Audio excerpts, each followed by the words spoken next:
আপনার ত্বকে হঠাৎ করে লালচে দাগ, চুলকানি আর জ্বালাপোড়া শুরু হয়েছে।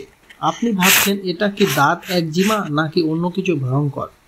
আর দোকানদার বলল ইকোট্রিম লাগান, সব ঠিক হয়ে যাবে। কিন্তু আপনি জানেন কি এই ক্রিমে এমন একটা উপাদান আছে যা ভুলভাবে ব্যবহার করলে ত্বকের ক্ষতি হতে পারে।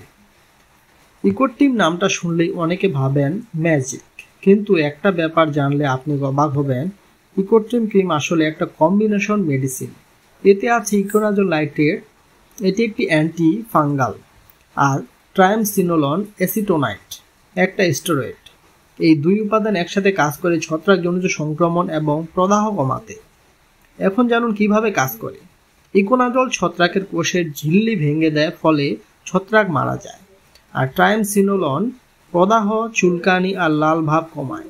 কখন ব্যবহার করবেন? দাঁত, চুলকানি এবং অ্যাথলেটস ফুট, ছত্রাকজনিত একজিমা বা ডার্মাটাইটিস, প্যাচপ্যাচে জায়গা, ঘা বা চুলকানি। কিন্তু সবাই কি ব্যবহার করতে পারেন? না।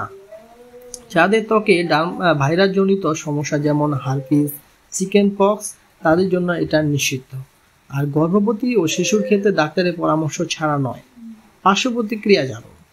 অতিরিক্ত ব্যবহারে ত্বক পাতলা হয়ে যেতে পারে, অ্যালার্জি বা র্যাশ হতে পারে, সংক্রমণ ছড়াতে পারে যদি ভুলভাবে ব্যবহার করেন।